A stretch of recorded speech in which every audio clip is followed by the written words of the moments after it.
G'day and welcome to the second episode ever of The Talking Donkey. My name's Andrew Sennett and I'm here with Ryan. G'day Ryan. Hey, how you going? It's great that you're here with us. Welcome to Tuesday Night Live. We do this every week, but at the same time we also live stream a show on Tuesday nights at 7. We are happy to hear from you, obviously, and hit your comments and questions in the chat or the comment section for the videos as they're posted. And if you post anything, any questions or comments, we will do our best to get back to them in a later episode, maybe do a mailbag segment that we can get to them from. There is so much going on today. There are so many things going on in the world that are affecting our lives. There's all things from politics to pandemics that people are worked up about and that are causing us trouble and changing the way we live. And all those things are important. But we're going to spend most of our time on this podcast talking about more meta stuff.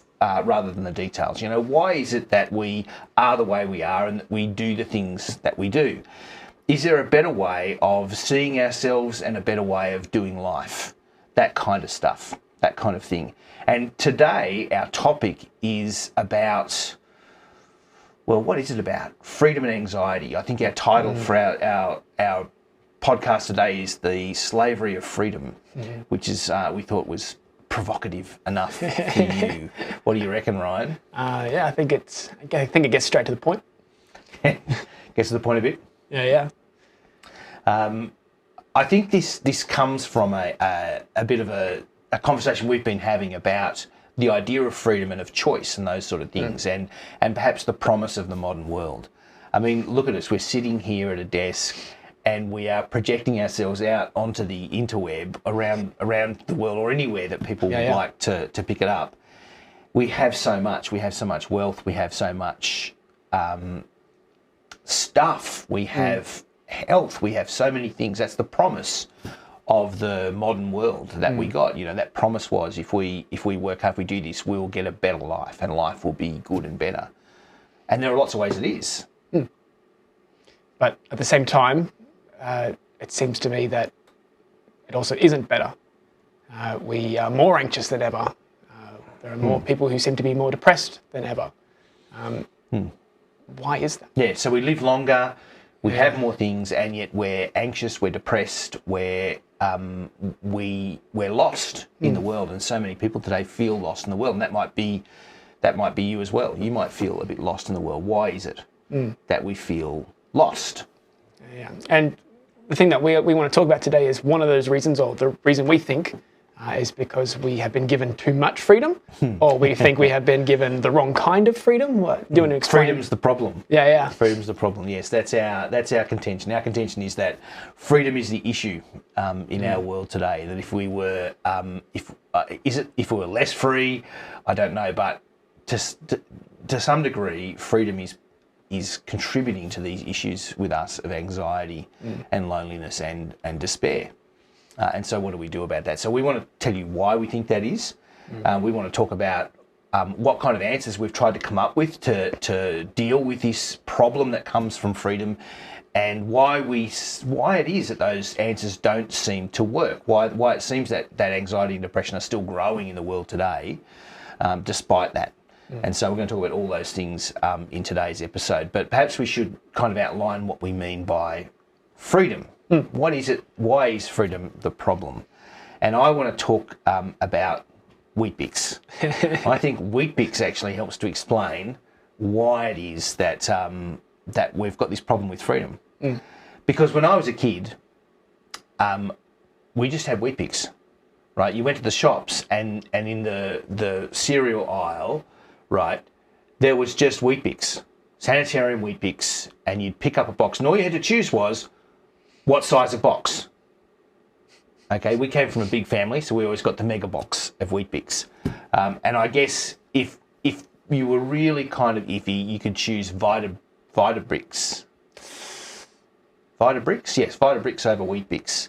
So you could choose a different brand. Is that the kind of thing that would divide between people, whether you're a Weet-Bix family or a... Yeah, it's like Vegemite, Marmite kind of thing, or Promite. Yes, it was. There were definitely Vitabrix kind of people as opposed to Weet-Bix. But that was the only choice you had. You could choose this one or that one, but that was it. And you could choose what size of package you had. Choice was limited. But now Now, I looked this up. I'm going to find this because I looked this up the other day, and I found how many kinds. There are at least 20 different kinds of Weet-Bix. So let me list them for you. There's Weet-Bix Protein, Weet-Bix Original, Weet-Bix Organic, Weet-Bix Kids, Weet-Bix Blends. The blends like multigrain, cranberry, coconut, apple, cinnamon, that sort of thing. High Brand Plus. Then there's gluten-free Weet-Bix and cholesterol-lowering Weet-Bix. I don't know what that does. Do they release nanobots into your bloodstream to lower your cholesterol? I don't know. Interesting kind of idea. There's Weet-Bix Bites, and in Weet-Bix Bites you've got vanilla, coconut, crunch, apricot, wildberry, crunchy honey, and it goes on and on and on. What do? You go, I want to go and buy some Weet-Bix, and then you get to the Weet-Bix aisle, and it's like, how do I choose? Yeah. I thought I just wanted Weet-Bix, but now I don't know. No, I don't know what I want. Yeah. I call that the Weet-Bix conundrum. I feel like it's the issue with food. So it's a very Australian term. So I grew up reasonably poor, but I grew up in a world as well where we had less choices. There was just less available for us to choose from, and that's not just Weet-Bix, it's everything. Buying a phone, for goodness sake. There's just a plethora. There's so many different choices that you can make. How do you choose? How do you choose well? How do you choose right? And get the right one? And it's just, the Weet-Bix conundrum is the conundrum of our freedom. So we're more free, we have more things, and yet we're almost paralysed by those choices. Yeah, and I feel like I can relate to that because I think I had my own Weet-Bix conundrum this morning. Oh, really? But I didn't have the myriad of choices. I had two. And I was trying to decide what I put on my toast. Do I have cheese or do I have peanut butter?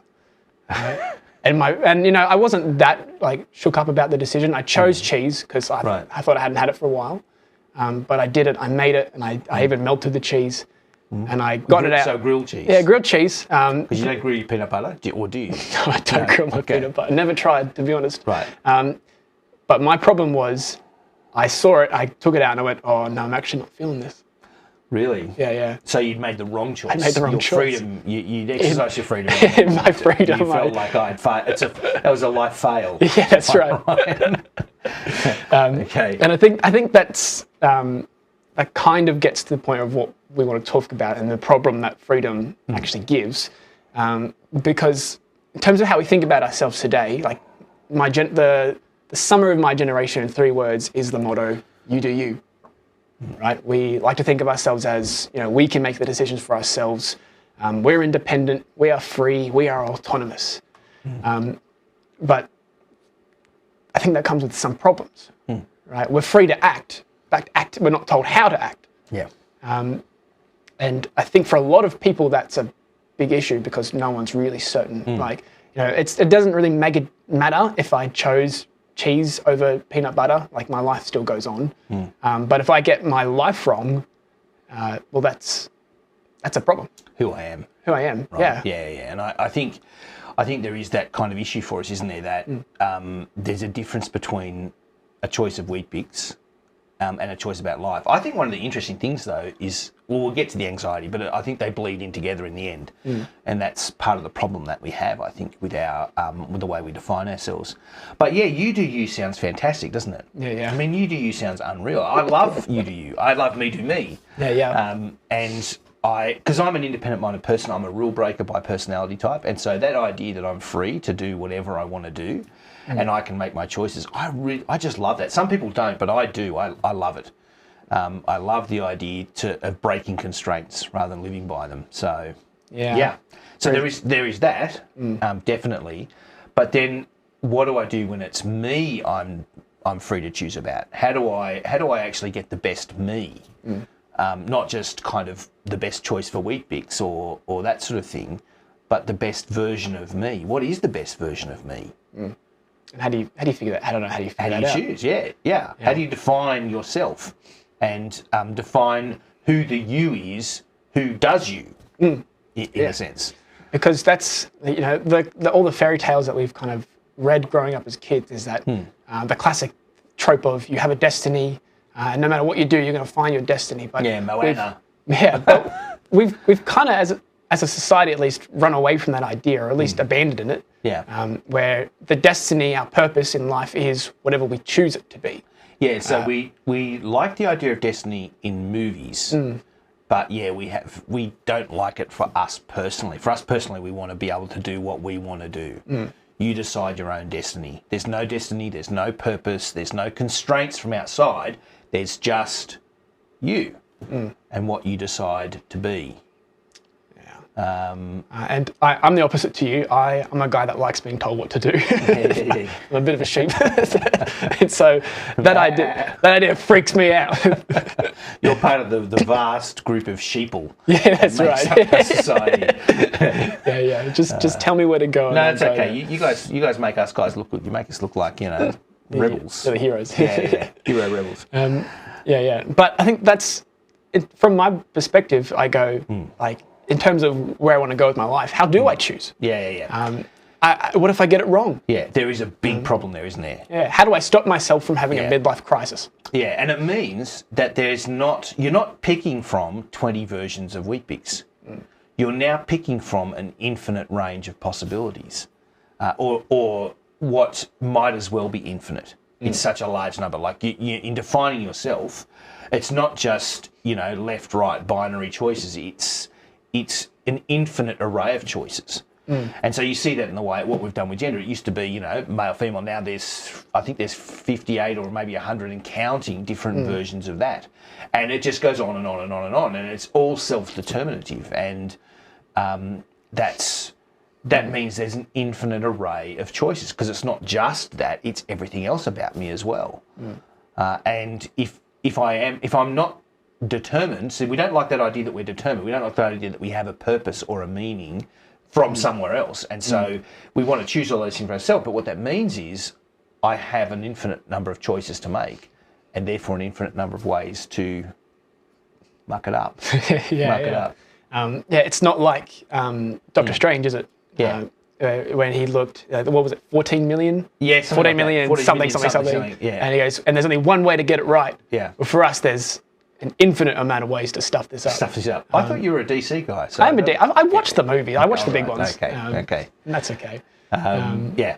And I think this is the problem. You sounds fantastic until we realise it means that I am completely and solely responsible, not just for the things that I do, but for who I am at my core, at my very existence. Yeah. Yeah. And I think in some degrees as well, like there's so many ways you could stuff this up, but at the same time, how do you choose between two kinds of lives that you want to live? Like if I want to be like a football star and a musician, well, I can't do both. How do I choose which one to do? You know what I mean? They're both good, but what if I choose the wrong one? I guess so. You start a band on the side, I guess. I guess so. But that kind of, I think those kinds of things all create like a paralysis for us. We just seem to, at least me, I seem to not make decisions when I'm not sure. Yeah. I don't kind of just go in with my head down and just commit. I get stuck. I can't choose which spread I want to put on my toast. Well, I think that's what I was talking about earlier, when I think the big bleeds into the little, that a paralysis about who I am also can paralyse me in terms of what I do, the choices that I make every day. And for most people, that's not too bad.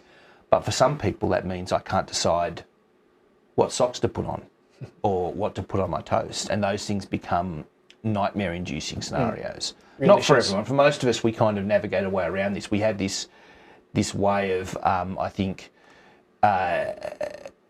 of setting ourselves up so that we're not trapped by those things. It's like we've got these little circuits in our brain or fuses that mean that we automatically just ignore that fact. We ignore that kind of paralysing thing. And I think honestly, the people who are more paralysed by their choices and decisions are people who are more honest, who actually understand who they are. Yeah. But I think that all leads to this quote that I found by a guy called Jean-Paul Sartre.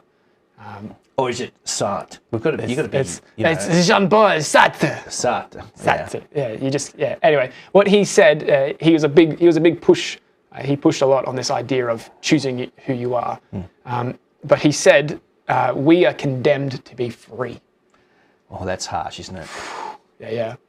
And I feel that the idea of freedom, when you have too many choices, for me even two, it feels Two is too many. I feel condemned to make a choice. Freedom's become a slavery. Yeah. It's become a judgment on us.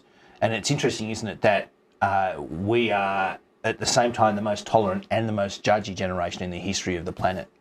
We are so judgy because judgment is called into question. Because when it's you choosing you, see, if you're determined, if to some extent your purpose and meaning are from outside of you, well, then I can't judge you for those things. But if they are, then I can judge you for everything because it's all on you. And so we've become extremely judgy as people. Those kind of herd think ideas are profoundly influential. Yeah. I do want to say, we should say something here actually to people who, there is a version of this that does affect our mental health. And I think we want to be clear in saying you can't be simplistic about things when they're affecting your health that way. And so if anxiety is something that plagues you in a much more systemic way, go and see your GP and get the help. We are not providing advice for your health or your mental health. That's not the purpose of what we're doing. Go and speak to your GP and get some help there, because there are things you can do to help with those extreme versions of anxiety and depression and despair. So make sure you do that. Speak to a friend, speak to your GP. But we do want to talk about the broader idea, though, of this idea that we're condemned to be free, that freedom is a version of slavery. And we're enslaved to our freedom because we're paralysed by choice. And what does that do to us? And we want to talk about some of the answers that we've come up with, because there are a whole lot of different kind of solutions that we've tried for solving this problem. Yeah. And when we say we don't mean our great minds have come up with all the solutions. We mean what people in human history have come up with to try and deal with this anxiety. Yeah. You want to kick us off with one of the first ways? Yeah, well, the first one we've come up with 4 basic options, and the first option is denial. Yeah. And so denial is, in The Lion King, we call it Hakuna Matata. Or in the music industry, we call it "Don't Worry, Be Happy." If you're that old, if you're old enough to remember that song, are you old enough to remember that song? Yeah. Don't worry, be happy. Yeah. Let's not do it. But the idea there is denial. The idea of denial is to, in a sense, give in to the absurdity of life and the absurdity of this situation that we're in, the impossibility of our situation. So to try not to feel it. Okay, don't try to feel it. Just party. Just enjoy life. Don't weight your choices with anything. That is, forget this idea that every decision you make carries this freight of who I am and what I am and defining my being. Just ignore that. Turn that switch off in your brain and just enjoy your life. Yeah. Eat, drink, and be merry. Party. Party hard. Yeah, and I think that is one solution people have found. I think it's a very popular solution in your generation, certainly, and even in mine. Yeah. I grew up with all these big crises in the world. Like we're looking at now in our world with crises in the world, and one of the solutions was, denial and party. Yeah. Matter of fact, I'm pretty sure there was a movie came out when I was a kid called The Party. The Party. How apt. Yes. That's one possible solution. It does have its problems, though, I think. Yeah. Because you can't party forever. It's funny. Something that I don't know if this is super relevant, but it's funny that you bring up Hakuna Matata. And because a lot of people that I talk to, they come away from The Lion King thinking that that's kind of like the point of the movie. Like, just don't worry. Yeah. But like, they miss the point. Is that like, and generally it's like you can't run away from the past. You can't run away from what's real. You can't do. Yes, that's a really good point. Isn't it? Because the movie itself tells you that this doesn't work. Yeah. Hakuna Matata doesn't work. It's funny. My mother. This is to give you an insight of the household I grew up in. My mother put up a series of Bible verses in our toilet, so that when you sat down, they were right at eye level. And there were a series of them, and most of them I don't remember, but there's one that is stuck, that is etched into my brain, and it goes like this, right? I'm ready. Even in laughter, the heart is sorrowful, and the end of that mirth is heaviness. It's like Joyful family. You wonder why I'm so messed up. What kind of a psycho mum does that to her children? Have you ever read the book Anna Karenina? No, I haven't. There's a famous beginning where it's like every happy family is happy in the same way, but every unhappy family is unhappy in a different way. Different way, right? I think we're getting a picture of your unhappy family. But there is a truth there. That verse has served me in a way. That strange kind of 3,000-year-old text has kind of served me because it is true. It is true that you watch people when they're partying hard, and there's an emptiness to it. There's a vacuousness to it, and they know it. You can't embrace partying, you can't embrace absurdity and emptiness because you know in your heart that that's exactly what it is, and that it's going to end. Yeah. And it's going to end for all of us. You can't sustain it. No one succeeds at life like this. And you look at people who pursue life like this, and it doesn't succeed. Yeah, no one likes the weird, bald 50-year-old at the club. Oh, yeah. The guy who's still trying to dance, still trying to pick up perp cheeks, and he's always bald. He's always wearing like a deep V-neck or something like that. Something weird. And everyone knows it. Even all the young guys at the club are going, dude, grow up. Like, you're 50. Yeah. This is not how you should live life anymore. Yeah, we know that. I remember catching a bus every day to work. And there was one guy in the bus who was completely bald, right, all over the top, except for 2 strips down the side. And from one strip he had a single line of hair combed all the way over his head. So I remember thinking, why, mate? Don't do that.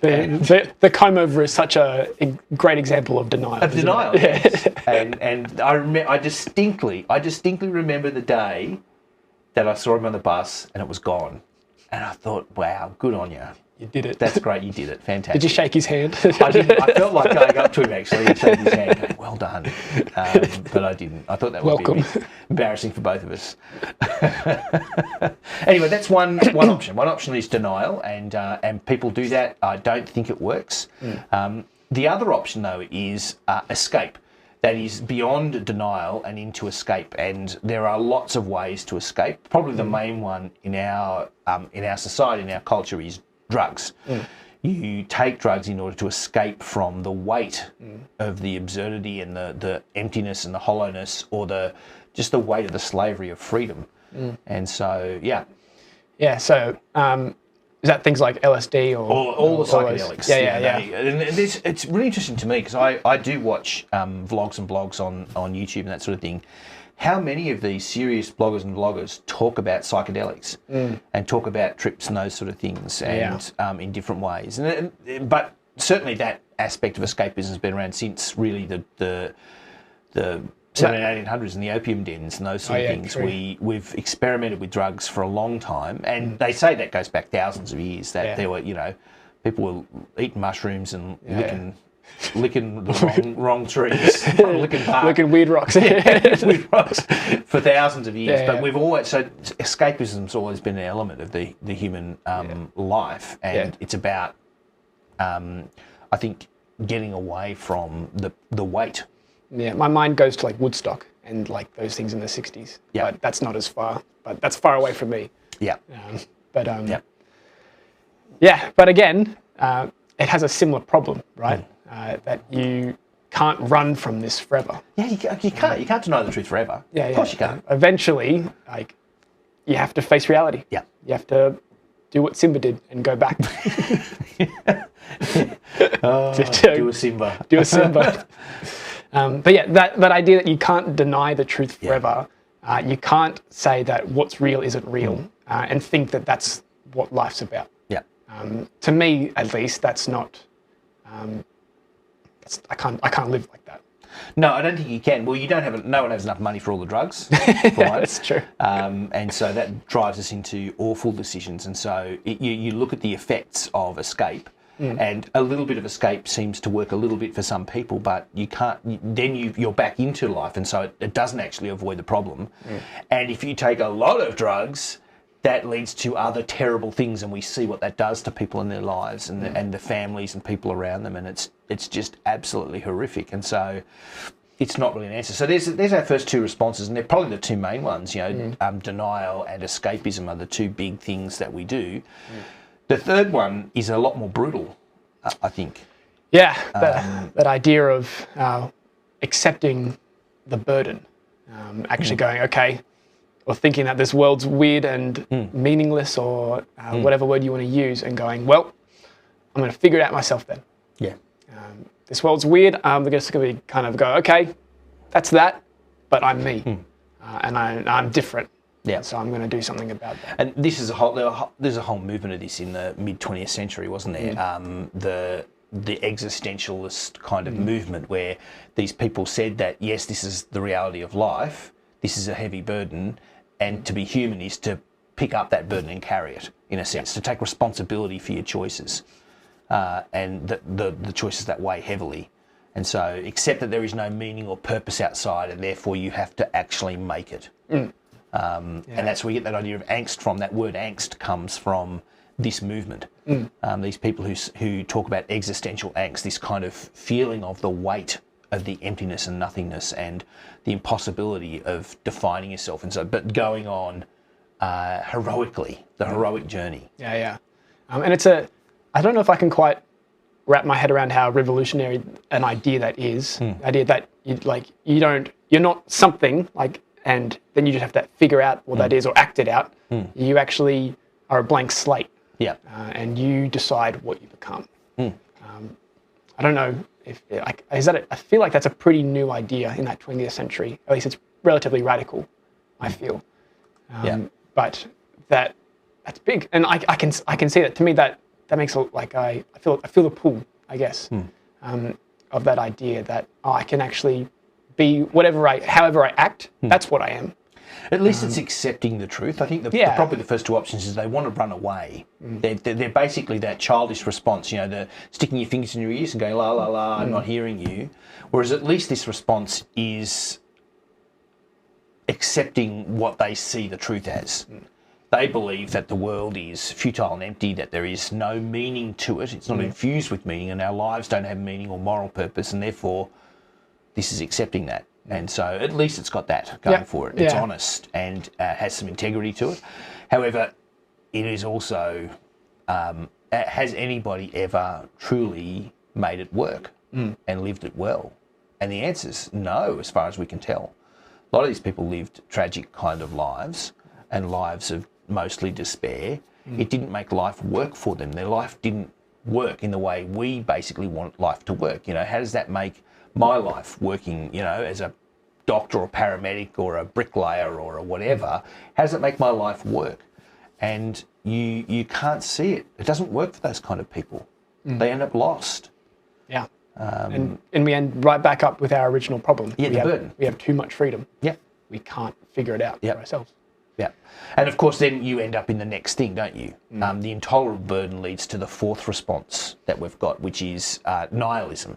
And so nihilism is this idea that you accept this idea that the world is completely absurd and meaningless, and you embrace it. And you reject the burden of life, in a sense, by rejecting life as we construe it, as we kind of think about it.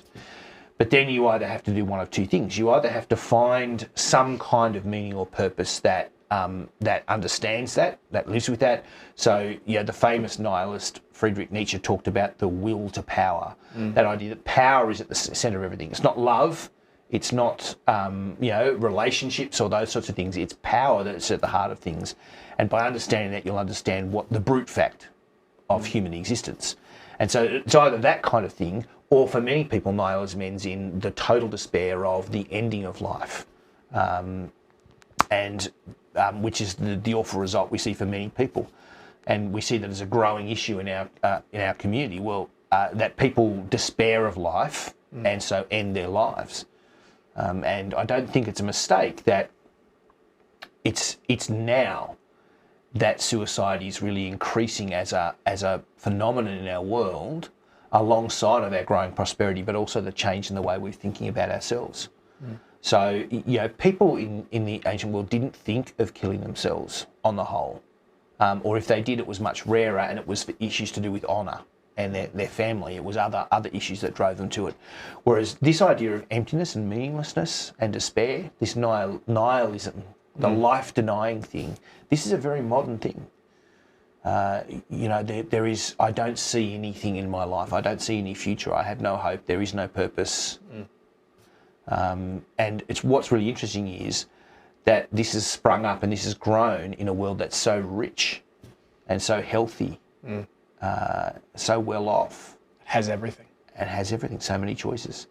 But there's your fourth response. And it's an awful response, and we all know it. Either version, power or the denial of life, is an awful version. But what do you do about that? Yeah. And so, yeah. So that leads to what I think this is a good one to end on, because I think the problem that I have with that worldview really is the problem that I have with all of these worldviews. Which their assumption that this world is meaningless and purposeless and completely absurd, I don't think that's actually right. Yes. Yeah. So I think all of them have this idea that starts with, well, what world do I live in? Oh, it doesn't mean anything. So I either run away or accept it and make up my own thing.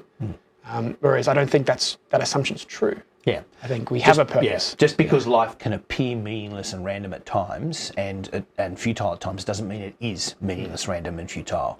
That assumption, I think you're right, is the problem.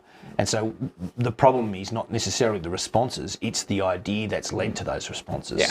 Right. You're right. So, the reason that we've got these problems is that we're wrong about the world and we're wrong about us, I think. Yeah. Absolutely. If the world truly is absurd, then these are all you've got.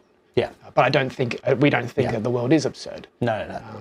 It may appear chaotic and like it doesn't know what good or evil is, but we believe it is actually going somewhere and has a particular thing in mind. Yeah. The universe isn't absurd and random. Yeah. And neither are we. That's right. The universe is filled with purpose and meaning and hope. And deep down, I think we all know it. Even if we don't want it to be like that. And there's part of the problem, I think, is that the universe does have meaning, but we don't want it to. Which is strange, isn't it? It leads to all these problems that we have. It leads to unsolvable problems in our lives and in the way we understand ourselves and in the way we live. So unsolvable that we just have to ignore them in order to keep going. And yet we still want to deny that there's meaning and purpose in the world and in us. Yeah. And the reason that we have meaning and purpose, and the reason that this world has meaning and purpose, is because there is a God who created the world and us. Maybe that's why people don't want to accept it. Because to believe in a God that created them means that they probably need to listen to him to some degree. Yeah, I think that's very true. God is the ground for who you are, not you. We don't like it. That's at the very heart of things. I think, for Christians, this is at the heart of what we call sin. For most people, when we say that word, they think, oh, that sin is doing naughty things. And I like to do naughty things. The heart of sin is not doing naughty things. The heart of sin is thinking that we are the ones that are who define our existence. Yeah.